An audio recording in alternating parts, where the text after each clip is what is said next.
Welcome back to Be the Standard. Today we have a very special guest. His name is Steve Eckert.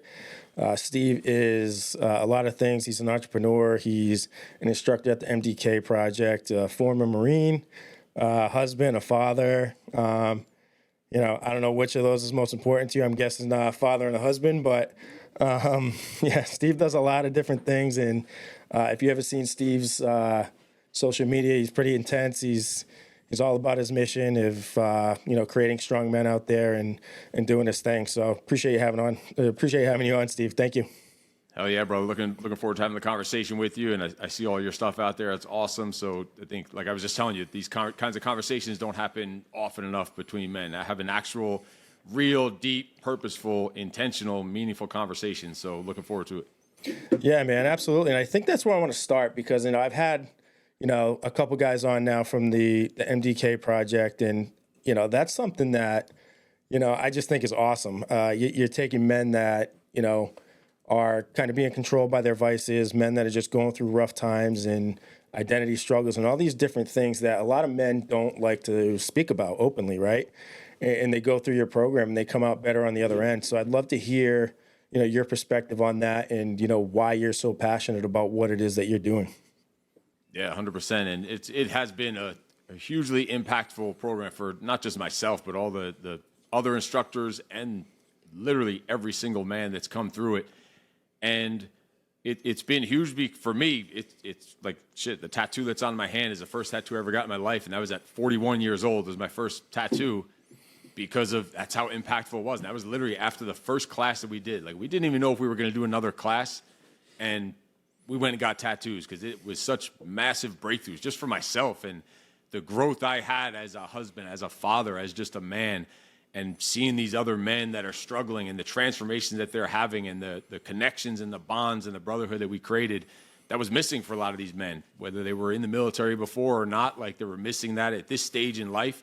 And it was massive because everyone's got their own shit they're going through. All men have their own shit they're going through, whether they've been through therapy before or not or whatever. We have our shit. We have our struggles. We have our fucking darkness. And we don't come together and work through this shit. Men's work is in the pain and in the suffering and in the hardship. And sometimes it's in the fucking yelling and screaming and cursing when it needs to be. Some motherfuckers out there need to be yelled at. Like, look at some of the comments you see on the internet. Those motherfuckers need to be yelled at. And just before we even get into any of that, like when things are on social media, I'll say one maybe mistake we made with the project. They showed too much behind the scenes stuff. Maybe the first 10 classes, we were a little selective about what we showed.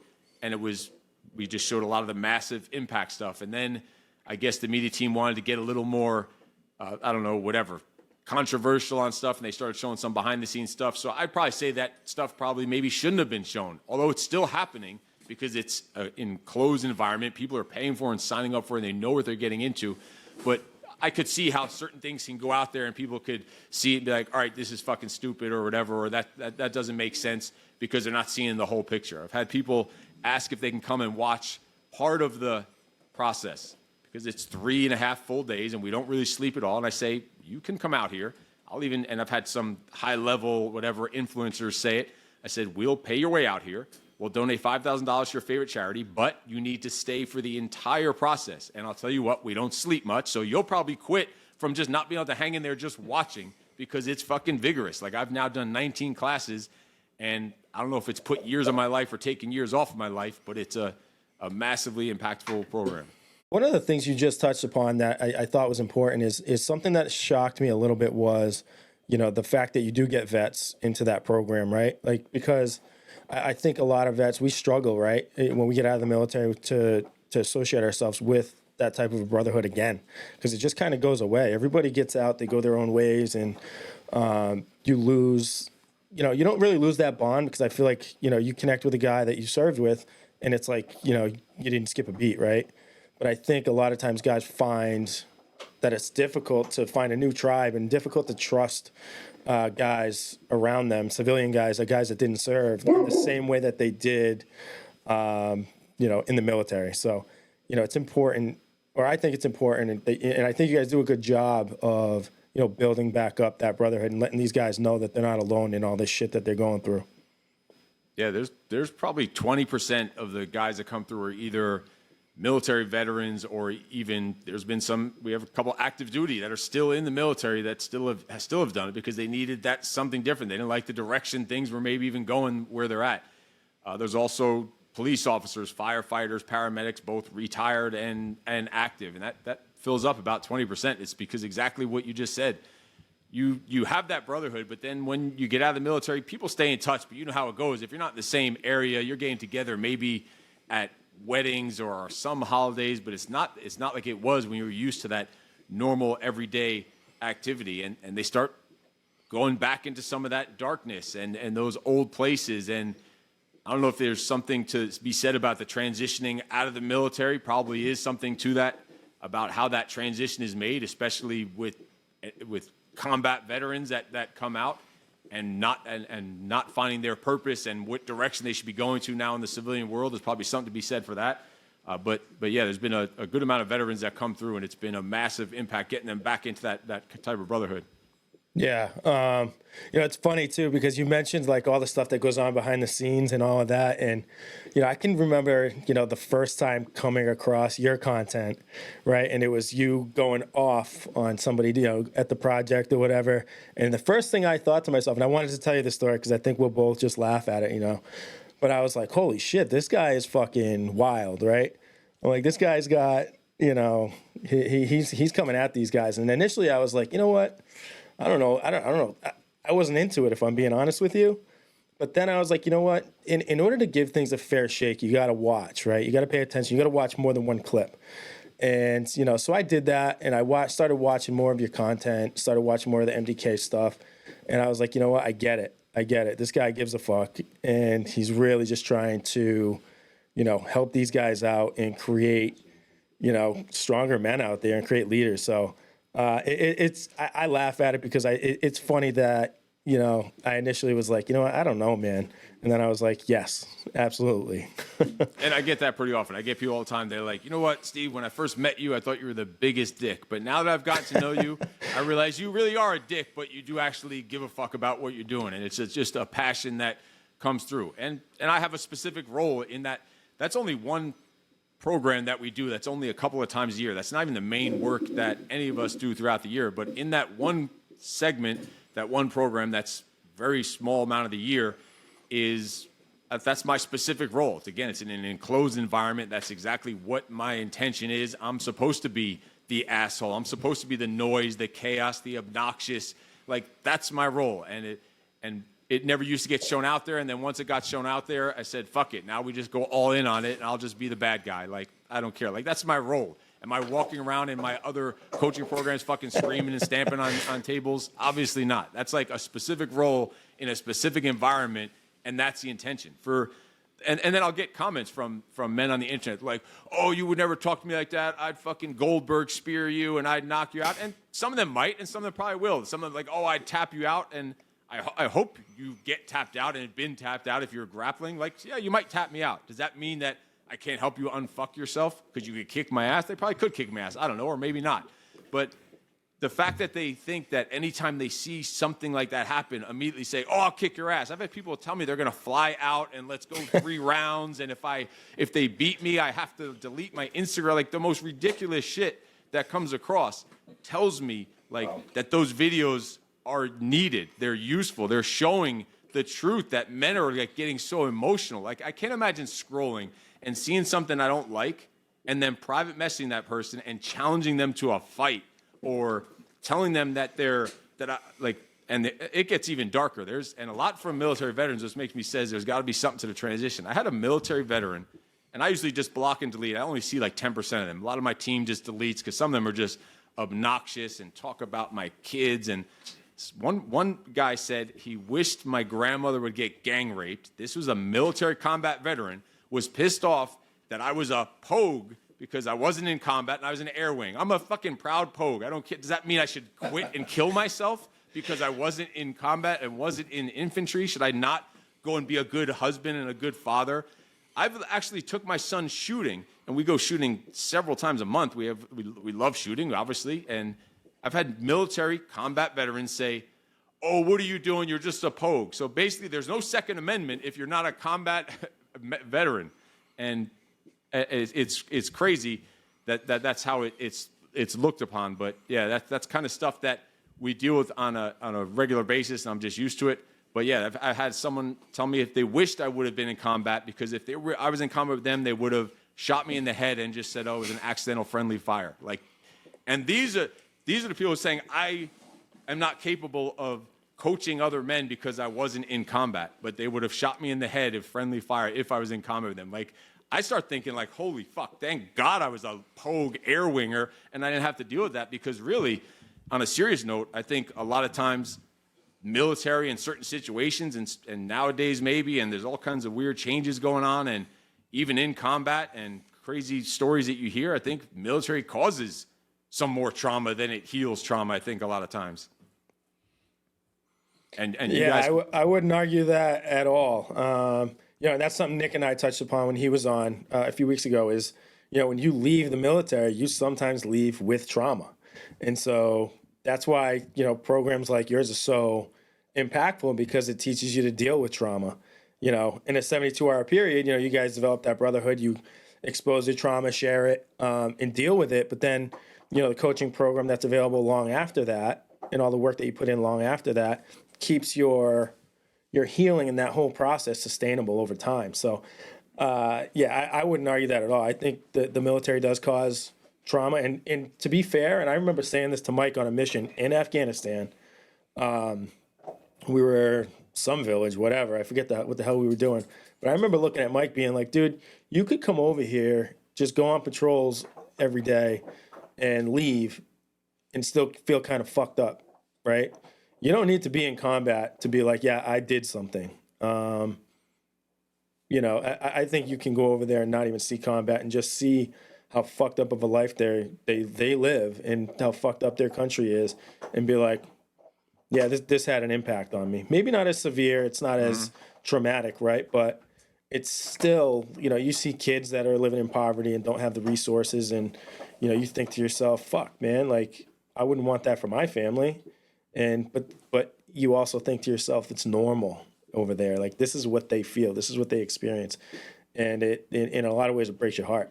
Yeah, it's such an interesting perspective. I appreciate you sharing that with me and thinking of that. And then here we are when we complain when our fucking Uber Eats is like 3 minutes late, right?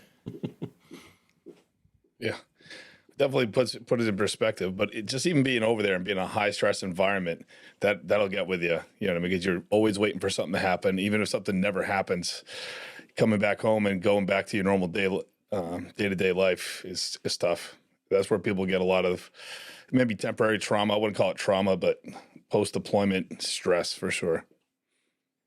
Yeah, and I think the adjustment period is something else when you come off a deployment too, because I've said it several times on the show now, where when I got back from Afghanistan, the adjustment period was just brutal, right? It was drinking constantly for months and months and months, and not really understanding how to deal with it or what was going on. I know I'm just working through it. But yeah, no, just dealing with all of that and thinking that it's just an adjustment problem. And it took me just going to a counselor or being told to go see a counselor to be like, no, you actually have PTSD, right? And but yeah, it's just that adjustment period is tough when you get back, for sure. Yeah, I can imagine. I mean, even just getting out of the military after I was only in for 4 years and not in combat, even that transition period, you get home, you're like, what the fuck now? What do I do now? No one's telling me where to be, what clothes I need to wear anymore. Like, you have a whole different way that you have to operate and think. So even that is a tough transition. So I can imagine coming from where you're saying, where you're coming from, 100%. Yeah, and just, I think that's where guys lose their purpose too. They lose their purpose. They lose, their identity, right? I've been a soldier. I've been a Marine in your case for X amount of years, and that's who I was.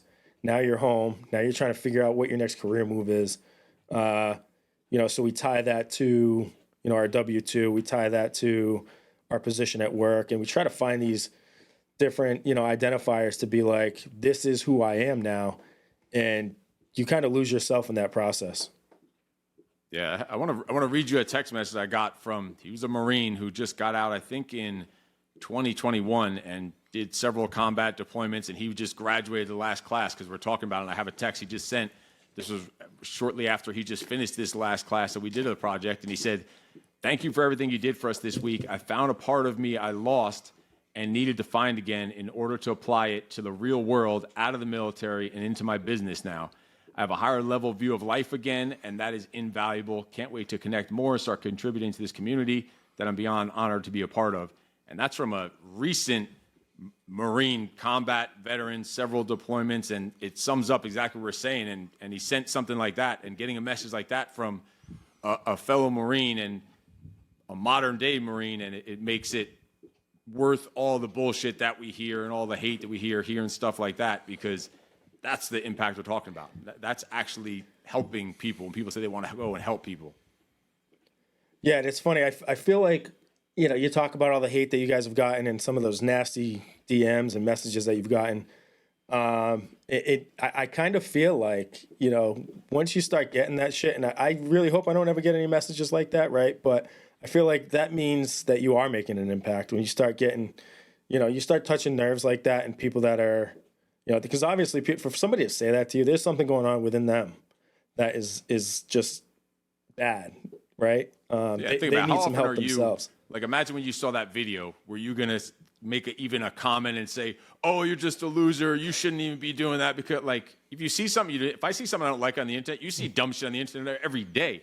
I don't have time to sit there and comment about it and send them a private message. There's one guy who sends me a message like every month, challenging me and telling, like, literally, I just got one this morning. He just, like, it's like on his calendar, on his schedule monthly, to send me like a private message. Like, who's got time for that? No happy, successful, purpose-driven men that I know that are living a life of purpose are even thinking, or you'll never see them make a comment. You'll never see one comment of me ever commenting on someone's stuff ever in the history of social media, talking shit on a comment to someone ever. I wouldn't do it. I don't have time for it. And I'd rather go give my kid a hug in the time that I could have spent sending that freaking message. Go give my kid a hug, or go do a set of push-ups or something more productive with my time than that. Mm-hmm. And then you wonder why you're not where you want to be in life, when you're wasting away and getting distracted by stupid shit. Yeah, I mean, most people just see something they don't like, and they're like, you know, they either do what I did, and they're like, you know what, there's got to be more to this, and they dig into it a little bit deeper. Like, let me educate myself and see what this guy's actually about, because obviously I'm looking at a guy who's running a program that's designed to break these guys down. He's got to just be playing a part, because this can't be, you know, he doesn't go home and talk to his wife like that. I can guarantee it, right? So that's how I look at it. You know, I'm not gonna, whether I like something or don't like something, I'm not gonna comment on it, and you know, I just don't see the point. You know, if, like I said, if anything, I'm gonna go do my homework on it and see what's what. Or you're gonna say, "Oh, that's fucking stupid. That guy's dumb," and you're gonna scroll and go to something else and not spend another second on it. That's what I was gonna say. You would just keep moving on. Yeah. You wouldn't put any effort into it. Like, all right, I don't like this. This is stupid. I'm just gonna watch something else. Exactly. Yeah, talk to me about. I was doing, obviously, looking at, you know, your reels and stuff and your YouTube. Talk to me about, like, your online coaching, the stuff that you're doing there in that space. That sounds interesting. Yeah, 100%. So it's not like what we do over there. Obviously, it's all online stuff, but it's with the same intention of making men even better husbands, even better fathers, even better leaders, even better men, better entrepreneurs. And it's based on, of course, there's a fitness component to it, because I think men should be fit and strong and capable and well-rounded and taking care of themselves on discipline and having daily disciplines and habits and non-negotiables like they should be having. So it's really based off of that, and helping them to get in the best shape of their life and stay in the best shape of life, helping them to be a purpose-driven man where they're creating time freedom to spend more time with their family, so that they're not grown up like I was, where I was looking at my father thinking I never want to be like that motherfucker, because he's just a mentally, emotionally, physically abusive person. So I'm going to be the exact opposite of that. And that's what we do in the coaching program for the men, is help them to be that. I call it being the one. Be the one that your kids are looking to, that your son's looking to and says, you know what, I want to be like that when I grow up. That your daughter looks at and says, that's the kind of man I want to marry. Someone that has those, and you you have the name of this podcast is perfect. It has the high standards. And that's actually one of our parts of the creed in the project is I have high standards and expectations, tremendous attention to detail, and I'm driven to dominate life. And that's what we really help in the coaching programs is help these men to do that, to be that purpose-driven man, to be the one instead of just half-assing and doing the bare minimum and thinking that providing for your family is enough. And then you're just absent there and not being the type of husband you should be, not being the type of father you should be. It's all about creating that time freedom for their families and being that productive, purpose-driven man. Yeah, and I love hearing that. One of the things that Nick brought up when we spoke was like it was kind of like a qualifying event that kind of pushed him in this direction, right? Have you been through that where you've been like, you know what, maybe I'm not being the best father, maybe I'm not being the best husband, maybe my standards and my expectations, accountability is not aligned with who I think I should be at this time. So now it's time for a change. Have you been in that position yourself where you've been like, all right, I got to unfuck myself? Yeah, definitely. I mean, multiple times along the way, but there's one that really stands out. It was, you could say it was there impact from the Marine Corps? Sure, you learn leadership lessons, but really most of that stuff you don't even appreciate and utilize until years after. When you're in there, you just doing shit and just living day to day, but you don't appreciate that till after. So that was definitely a part of it. A shitty childhood was definitely part of it. No lack of a positive male role model was definitely part of it. Before I went to the Marine Corps, I've been to jail before, so that was definitely a part of it, just getting arrested for stupid shit. Marine Corps definitely a part of it, but really, even starting your own business was definitely part of the click. But the real click was when I already had my gym opened in New York, and my first son was born, and I realized, all right, now I'm grinding. My wife now is not in the gym because we ran the gym together. We still run all of our online businesses together. We do everything together. We work from home and homeschool our kids, so we're always working together. But she was now no longer in the gym, so I'm doing grinding. We barely just opened our gym not long before my son was born, and I'm doing everything, working 7 days a week from like 4 a.m. till like 9, 10 p.m., cleaning the toilet bowls, doing all the marketing, the sales, the interviewing, teaching every boot camp class, every boxing class, all the personal training, like literally fucking everything all day, all the follow-up calls, all the leads, just everything.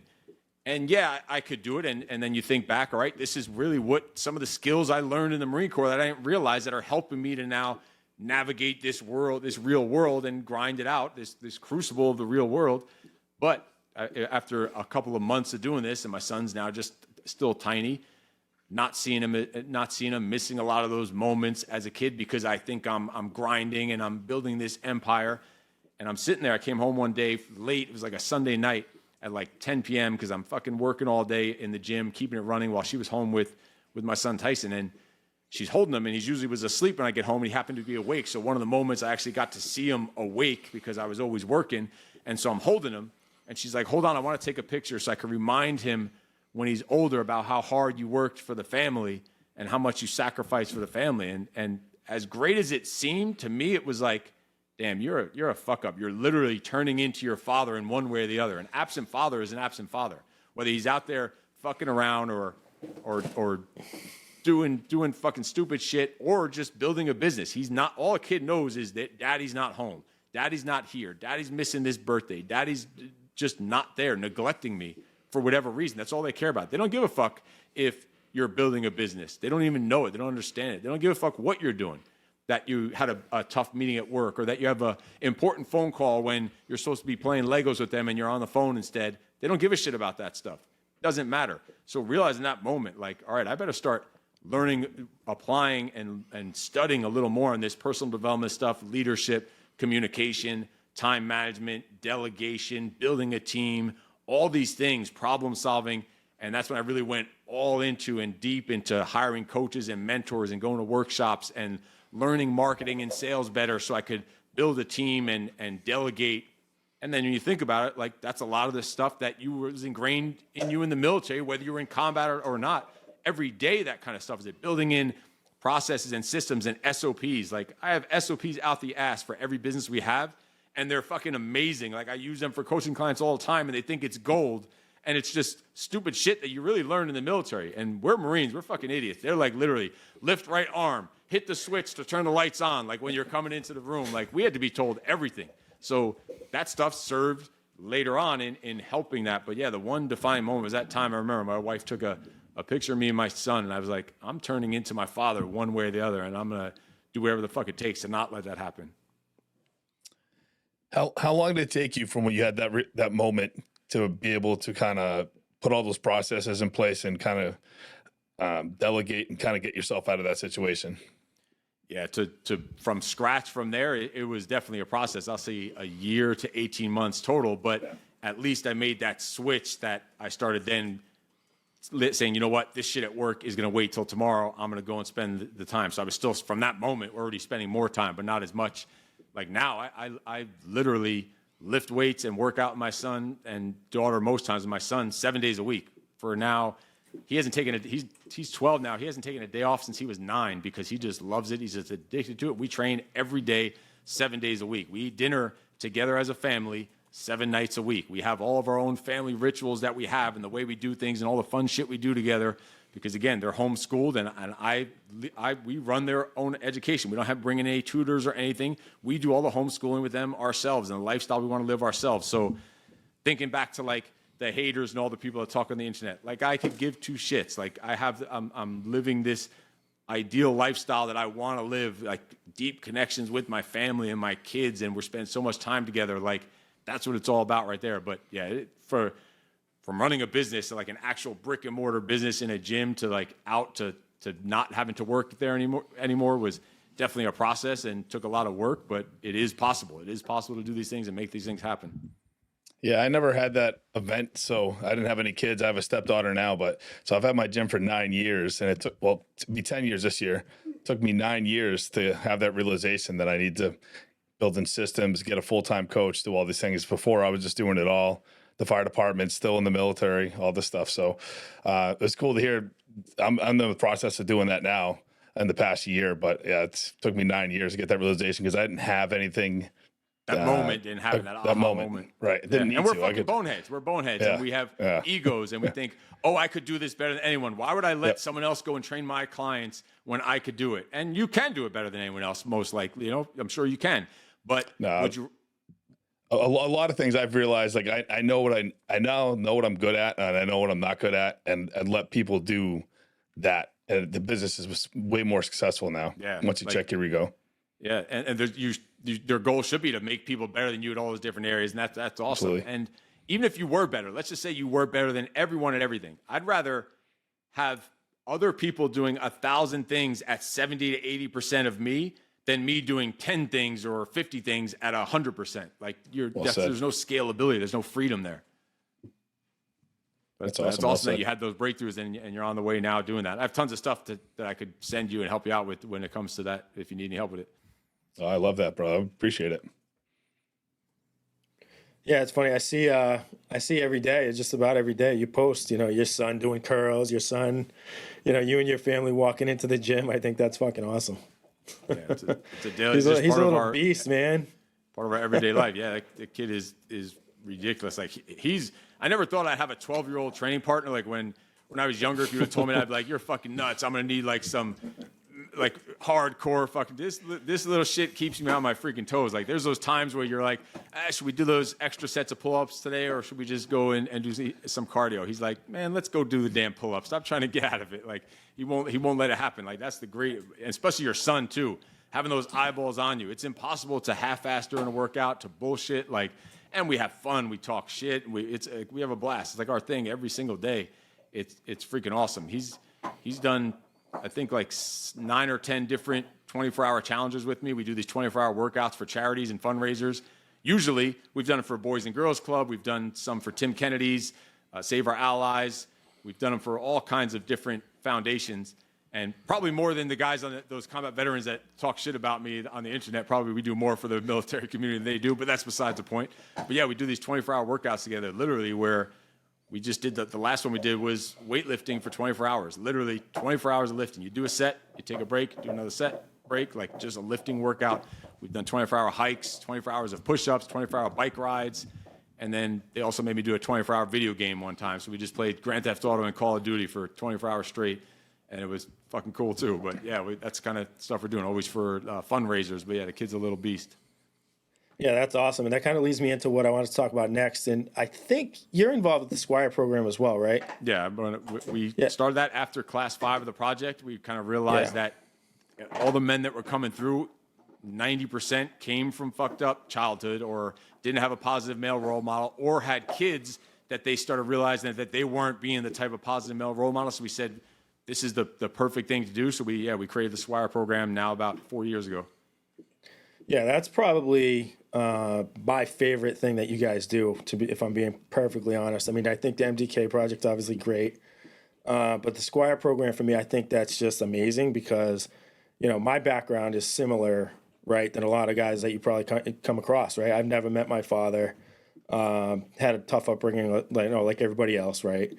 But, growing up without a father or maybe an absentee father or maybe an abusive father or whatever the case is, right, you find that you have to teach yourself how to be a man yourself, right? Mm-hmm. You have to teach yourself to have integrity. You have to teach yourself how to have, respect for others and how to treat women and how to, shave and fight and, all this shit. So when you do come across these dads, I love that you guys pound into them that like, hey, it's time for you guys to get your shit together and lead by example and be the man, that your son needs you to be and that you need to groom him into so that, we have great leaders moving forward in this country. And I think, again, that's my favorite thing that all of you guys are involved with. And, for those reasons, I just think it's incredible.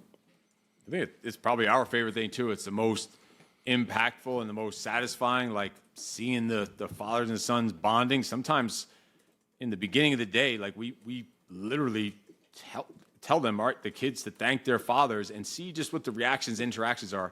And you'll see some of them, the fathers are like uncomfortable, don't even make eye contact with the sons in the beginning. And they'll give them like kind of maybe a sideways kind of little hug, like weird interactions. And by the end of the day, it's fucking laugh and tears and belly to belly hugs. And it's fucking awesome. Like the shit like that makes it all worth it. And it's for the exact reasons you just said. So it's probably our favorite event also. Yeah, no, I was just thinking about it myself and I was like, you know what? I would love to just go there and just tell these kids, man, look up at your dad and just be grateful that you have him. And then just tell the father, look down at your son and be grateful that you have him, right? If you do it right, that can be such an amazing bond. And, I have, friends that, when I was growing up, they had such a good relationship with their dad. And I was never jealous. I was never like, oh, man, why can't that be me or any of that shit? But I was always like, happy for them and being like, damn, that's cool. I wonder what that's like, So, again, that's just I love what you guys are doing in that space. I think it's incredible.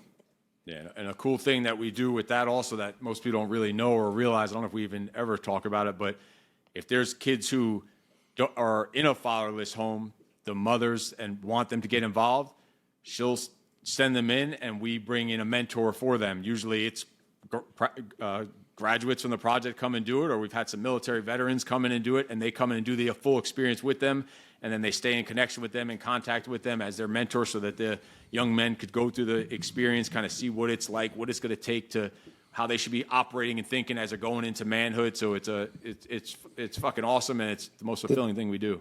This is me volunteering if you ever want somebody to come in that wants to take on one of those kids that doesn't have a father. Hell yeah, that's awesome. Incredible, Appreciate man. it. And we got them now popping up around the country, different kind of licensees are now running it themselves. So there's, like me and my son, we're doing a road trip. We have a Squire program here in California, and then we're jumping in the RV, the whole family. We're going to Denver for one that's popped up, and then Illinois for another, all in one stretch during the summer. And then, yeah, it's going to be freaking awesome. He helps run them with me behind the scenes, and then there's also locations in Texas and North Carolina so far. That's awesome. Yeah, that's awesome. That was seriously going to be my next question. And then you went right into it is like what people without a father, if you guys did something like that. And that's awesome. Because I think the most impactful thing, like you said, is being able to reach this generation coming up because they're the future of this country. And that's who we really need to shape. Yeah, especially the way shit is going these days. That's why we took our kids out of school, just the way that the schools are going and the shit they're forcing down their throats. And it's no secret, and everyone talks about it, how soft men and boys are becoming and what they're being forced into and shown, and the way that they're led, it's fucking horrible. So anything we could do to get our hands on them at the younger generation, it's going to make a bigger impact before it's too fucking late and they're on the internet. And like another guy the other day, a military veteran, said he was going to poop in my mouth. So we want to get them before they get to the point where they're spending their free time. And then they have quotes of the Bible in their bio too, after they're saying these kind of things too, which is very ironic. But we want to get our hands on them before they turn to be that kind of person that's doing stupid shit like that. Yeah, typically these keyboard warriors, I was going to go back to that. The people that take their time to come after you and be a critic, they're usually the guys that haven't done much, or the stuff they did they're not really proud of. So they come at guys like you who are out there putting yourself out there because they don't have the balls to do that. So I give you a lot of credit, even giving them any attention whatsoever. If I was you, I'd just be like, I'm not listening to these guys. No yeah, way. we block and delete like 99% of them. Some of them, my one of my team members will see and it's something funny, so they'll like screenshot and send it to me before they block and delete them.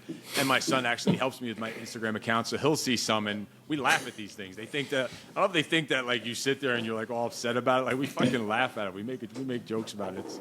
It's nothing, but yeah, but it's sad also. It's sad on the other side that there's grown men out there that have kids that are not where they want to be in life, and they maybe even did sacrifice for the country and for the military, and that's where they're at now. So there is a sad part to that, and a part that there is kind of fucked up. Yeah. Like I said, I feel like if I started getting those messages, I'd probably like at least like screenshot them, send them to Mike, and like maybe have a little fun with them. But yeah, no, it's sad to even know that people are out there, taking their time to say shit like that. But I told Denny in the beginning of all this, once we start getting that hate, that means we're reaching people and we're getting out there. So yeah, and once we start getting any kind of hate, I think we're doing our job well. One of my first mentors, before I even opened up my gyms, I was doing in-home personal training. When I first came out of the Marines, I was a personal trainer in a gym, and then I just went off on my own and quit the gym and was literally in my car with a couple of dumbbells and a stability ball and a kettlebell, and I would just drive around all around New York City, New Jersey, Connecticut, and just doing in-home training. And I had this one guy who was very successful, way ahead of his time online. He did like these online self-defense videos.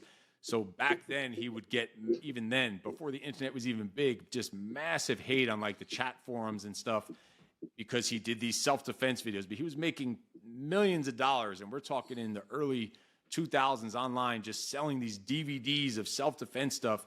And he told me, as he saw me starting to grow my business, and he was one of my top clients that really helped me grow the business and taught me a lot of stuff and mentored me in business.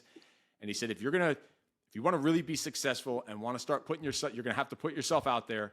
You're going to need to have thick skin. If you put yourself out there, have thick skin. Like that was one of the first early lessons I got, and it stuck with me ever since. And that's why nothing really affects me that anyone could say, because if you are going to put yourself out there, if you want to be successful, and the more successful you are, and the more you put yourself out there, the more different people are going to see you, and you're not going to agree with the majority of the people in the world. Like if you break down the people in the world, think about it. Whatever side that you're on voting in politics, that automatically is going to eliminate like half of the population that you don't agree and go eye to eye with. Then you talk about vaccinations and masks and all these other things, and everything separates. Then you talk about people who aren't into taking care of themselves and health and fitness. 70% of the population is fat, 40% is obese. So that's a good percentage of people that I'm probably going to not have a lot of the same values with. That's eliminating a huge percentage of the population. You combine all those groups together. I don't need to have 8 billion friends. I've got a couple hundred people that are hard enough to keep in contact with that are important to me. So you're not going to get along with everyone, and you just have to have thick skin. The more you're going to put yourself out there. If you want to be successful, have thick skin and say fuck it. Like fuck them all. yeah, that was a conversation I had with myself before I even started this podcast. Was like, all right, I need to if I'm going to do this, I'm going to do it right, and it's going to be, sharing all the bullshit and my past and everything I dealt with, and really putting myself out there. And it's been really good. We've only been doing this a few months now, and I'm pretty happy with the early success, if you will.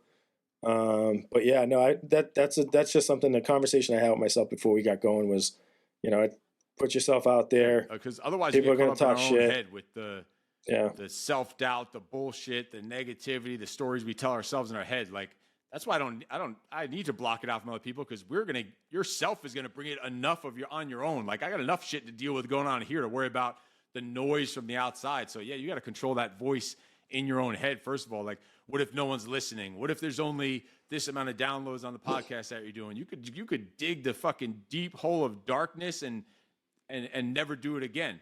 But you could also think about, all right, what if only one person listens? Well, what if you fucking change that person's life? What if that one person then wants to come and bring you on to speak on stage to some place and then impact millions of people from that one person? You're always only one podcast episode away, one conversation away, one fucking thought or move or action away from who knows what. Fucking limitless. It's limitless opportunities and possibilities and potential out there. So that's the way you got to approach that stuff. We said that from the beginning. Like, if this podcast only reaches one person and changes their life, then it's a success for sure. Oh, yeah, that's awesome. Yeah, absolutely. Like that's and all of this stemmed from just, like I asked you if you had a qualifying event that kind of had you say, hey, I need to unfuck myself, right? Like yourself, I've had that along the way, right? And a few years ago, like 2 years ago, I kind of hit that spot again where it was like, all right, time to get your shit together, time to, develop, a process to get back to where you used to be. And it's crazy because once I put together that process and started to really follow it and implement it, and I tell people all the time, with our core values, setting standards, creating habits, executing and holding yourself accountable, it's easy to implement or it's easy to implement, but it's hard to hold yourself accountable. So you can start it, but it's hard to do every single day. And that's the kind of thing that, we try to push out to our audience, that if you just stick with it, be consistent, you're going to have setbacks, but give yourself a little grace and just keep fucking pushing forward. Oh yeah, that's awesome, man. And it goes along with the name of the podcast, exactly, perfectly fitting, like, be the standard. I always like to say when it comes to standards or boundaries, but really standards is set the standard, live the standard, and then enforce the standard. Most men just want to enforce the standard, but they didn't even set it properly. And if they did, they didn't communicate it the right way or set it up clearly. A lot of them not fucking living it, but they just want to enforce it, just want to lay down the hammer. But you've got to earn the right to enforce it by setting the standard, living the standard, and then enforcing the standard. So I love what you guys are all about. Yeah, and it's like I said, if I had tried to do this 2 years ago, I would have been the biggest fucking fraud on the internet because I wasn't in a position to do it, right? I wasn't living that way. So you can't put this shit out there if you're not, behind it 100% and, living up to that standard, right? So and I think you see a lot of that out there.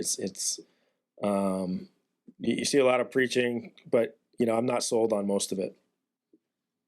Yeah, a lot of bullshit out there, and I've come across a lot of people that you see stuff on the internet, and you see them in real life. You're like, wait a minute, that ain't the shit that I saw on the fucking phone. It's totally different. Yeah, so you gotta set it, live it, and then enforce it.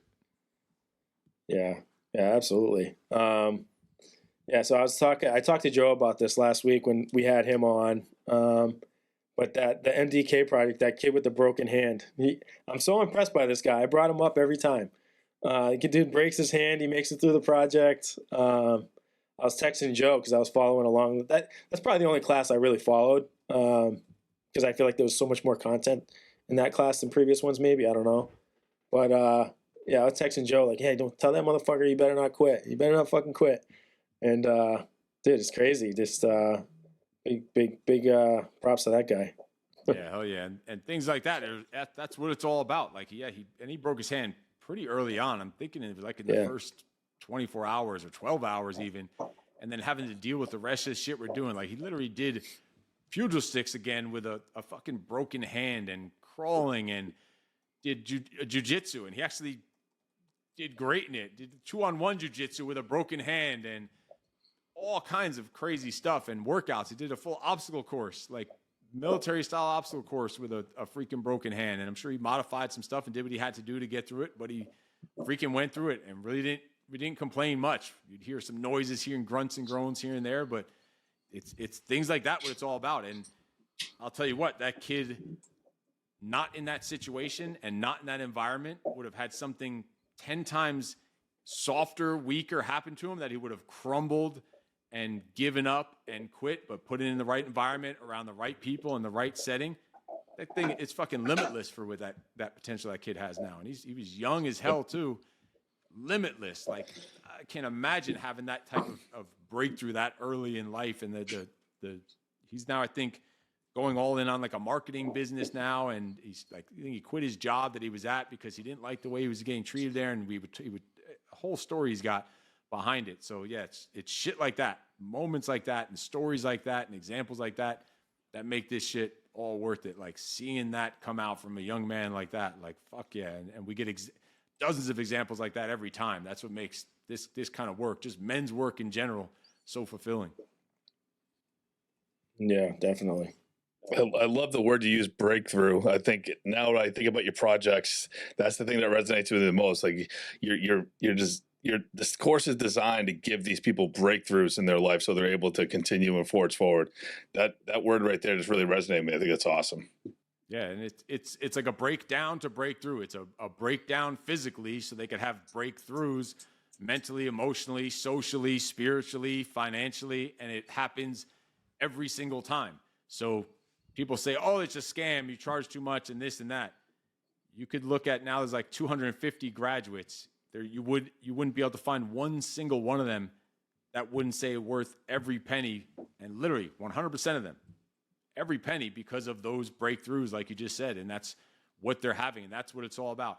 And it's just administering the program on it. I'm not doing anything necessarily special. We're just putting them in that environment so they could each have their own, whatever they're going through at that time, their own individual breakthroughs, aha moments, and that flipping of the switch where it's like, oh, wait a minute, I can do more. I like realizing how much potential they have and what the possibilities are out there for them, and the opportunities that are there they never really noticed or saw because of the bullshit stories they were telling themselves in the head, or the fear and doubt and procrastination that they were living under, or whatever bullshit was holding them back from their childhood or events in their life or whatever. And now realize, like, like you said, the breakthroughs help them realize what the real potential, like who the fuck they really are and what they're really capable of from that point on in life. It's fucking powerful.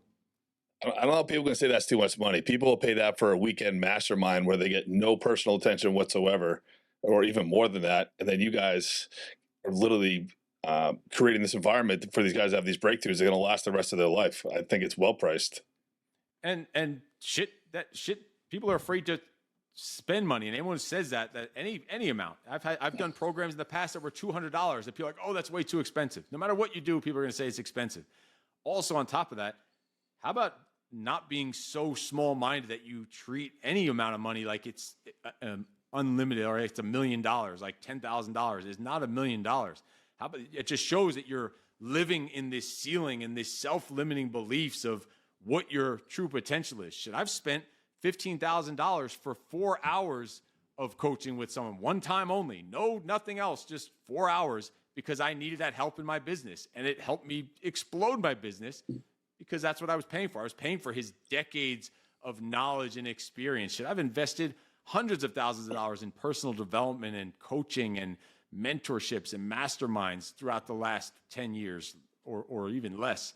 Like, that's what people don't realize. Like, you need to have a different, they're thinking too small. They have that fixed mindset, like in the book Mindset, between a growth mindset and a fixed mindset.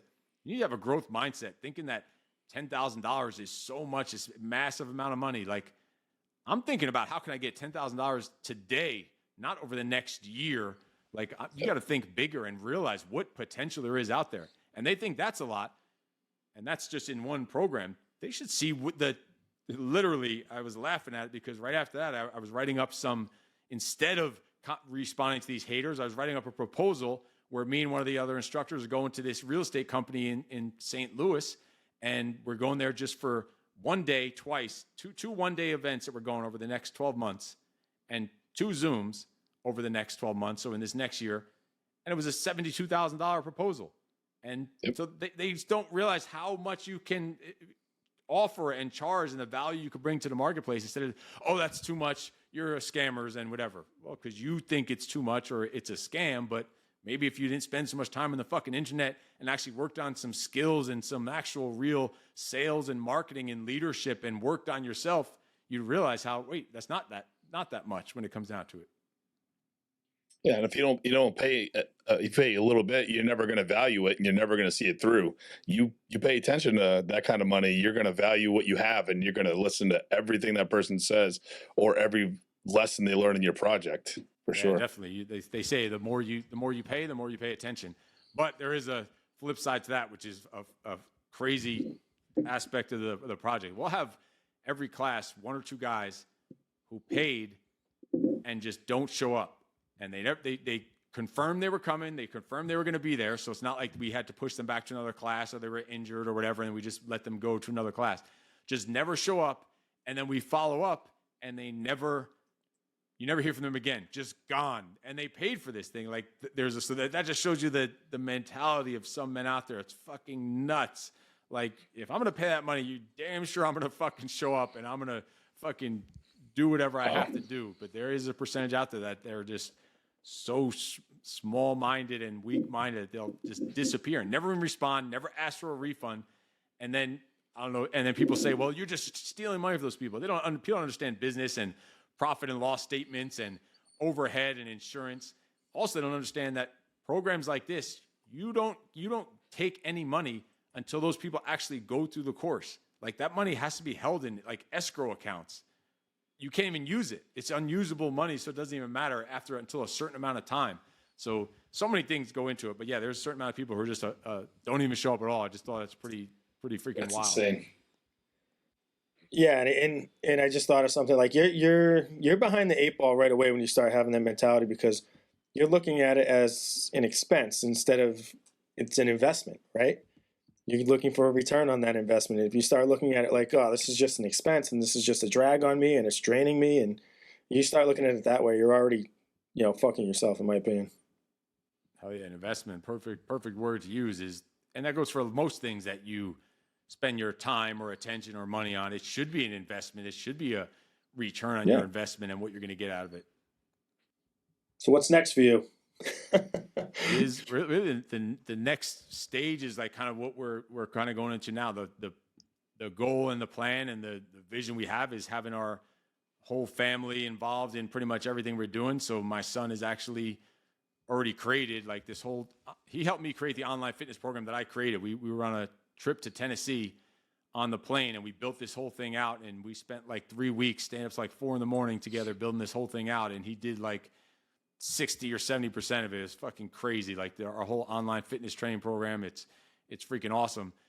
So we did that all just for my program. Then what he did on his own time is duplicated and did the exact same thing for kids and redid everything we did all on his own after he helped me do what I did. So literally we're talking about like there's over 1,000 exercise videos that I had to create, edit, cut the sound out. I mean, I have a team help me with it, but then he also, every exercise that I did, he did every single one of them, like over 1,000 videos, and put them all in the program. So now he's starting a kids fitness program. So really it's the integration, just like the Squire program is the father and son thing. We have an integration where I want the whole family involved. We talk about a saying we have is creating a life we don't need a vacation from. So all the work we do as a family is all kind of together. We do podcasts together.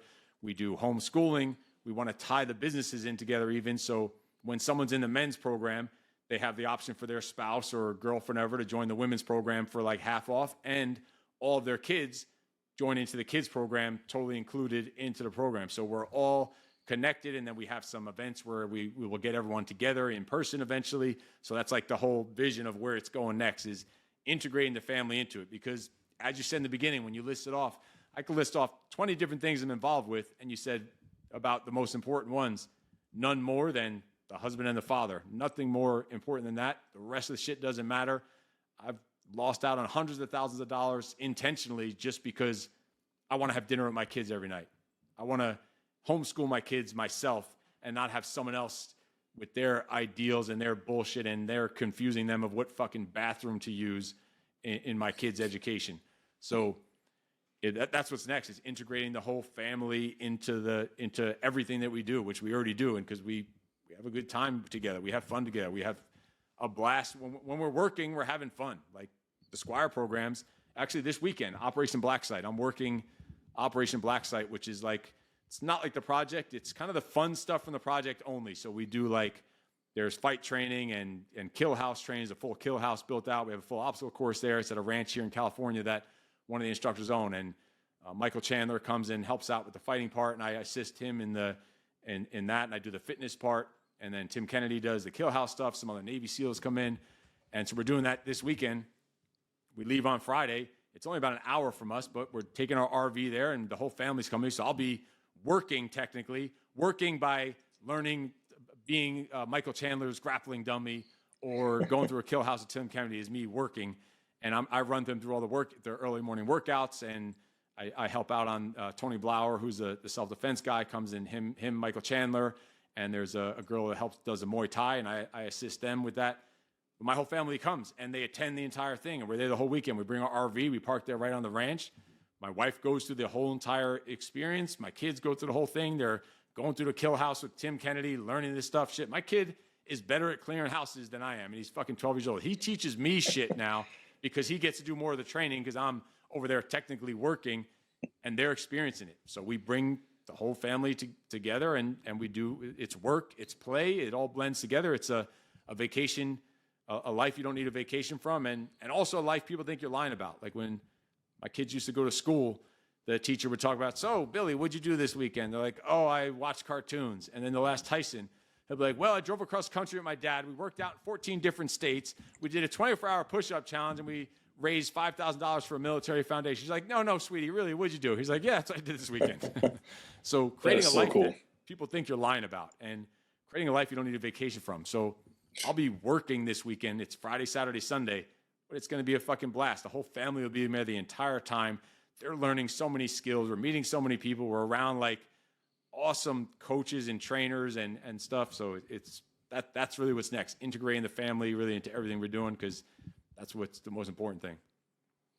Yeah, man, that's awesome. What I like the most about that is, I'm not saying it doesn't exist, but I've never seen a program like that, heard of a program like that, where, the whole premise is that the entire family is coming together, and we're doing, the wife, the girlfriend training, the husband training, the children, like all that stuff. I think that's awesome, man. And I think there's so much of that that's missing. The kids are off doing their thing. The wife's off doing her thing. You're doing your thing. There isn't always, or there isn't enough of that connectivity in that family unit, I feel like. And the fact that, that is your core mission and what, where your core values lie, I think is amazing, honestly. I haven't seen anything like that. Yeah, because usually the problem with men, when they start working on themselves or start getting in shape, they'll go and you do have to take care of yourself so that you can take care of your family and your people. Of course, that needs to be your priority yourself. But they go to the so far end of the extreme that it's so selfish that they think that they're doing it for their family, but they end up neglecting their family in the process, because they need to go lift weights 5 days a week. They need to go train for a marathon, do a Spartan race. They still got to go to jiu-jitsu 4 times a week and do all these other things. And the next thing you know, you're this fucking superhero, but your family resents you because you're never around. So as we're developing as a man, just a human, as a husband, as a father, you need to take your people along for the ride, because if you don't, you start speaking different languages. You have to start building resentment, and you can't even cooperate together. So we're huge on just taking your people along, and it goes in business too, taking your people along for the ride. As a business owner, entrepreneur, the more you develop in your leadership and your personal development, you go to all these workshops and seminars. If you're not taking your team along for the ride, you're going to be at such a high level and a high standard and they're down here, and you didn't bring them along for the ride. That's your fucking fault, because you were both here half-assing together. Say you and your spouse, or you and your business partner or team members, you decide to get better, go get in shape, go learn jiu-jitsu, go do this, go learn sales and marketing, and you didn't bring them. That's your fault. You left the fucking sitting on the Netflix and eating ice cream together and doing bullshit together and went here. It's your job and your duty and obligation as a man to bring them along for the ride, so that you can just coexist in this awesome, like, ideal lifestyle of freedom that you want. So it's taking them along for the ride is fucking huge. That's the coolest thing I think I've ever heard. I'm not even exaggerating. That you and your family do this together. You and your son are creating programs. He's creating his own program at 12 years old. Man, it's firing me up. I hope you guys get something like this in the Northeast at some point. Yeah, hell, it'll be all over the place, but yeah, definitely, it's and people travel for even like the Squire program. People come from all over, even from other countries sometimes into those programs too. So, but yeah, we're definitely pushing forward and expanding. And my son's fitness program is all online. He does like a weekly Zoom workout. He That's runs awesome. them through the full workout. He creates the workout himself, runs them through it. I just go sit in the background. I do the workout and just I don't say a word. He just runs it. He wrote up the workout, planned the whole thing. Like he understands how to create a training session, I guarantee, better than 99% of the personal trainers that are out there. He gets the difference between, all right, doing a horizontal pushing movement shouldn't come right after that, shouldn't be a vertical pushing movement because they're going against it. He'll do a horizontal pushing movement, then a lower, and then a horizontal pulling movement. He like creates our strength program sometimes when we're working out. Like we take turns creating the workouts. So then he runs the kids through that stuff and then gives them, they have a workout program to follow all throughout the week. And then they have a group, like a Discord group for connection during the week for different daily challenges and weekly challenges and stuff that he's working on. So yeah, it's cool. It's fucking awesome. Yeah, man. But yeah, we appreciate you having you on. To those listening, go check out Steve Eckert, his Instagram page. Check out his website. The guy's doing amazing things in the space of developing men, developing young men and leaders. And if you really pay attention to everything that he's looking to accomplish and everything he does, the coolest thing he does is bring families and people together. So make sure you're following this guy. It really is awesome, the work that he's doing in this space. And again, Steve, can't thank you enough for coming on. I know you're a busy guy, so thank you.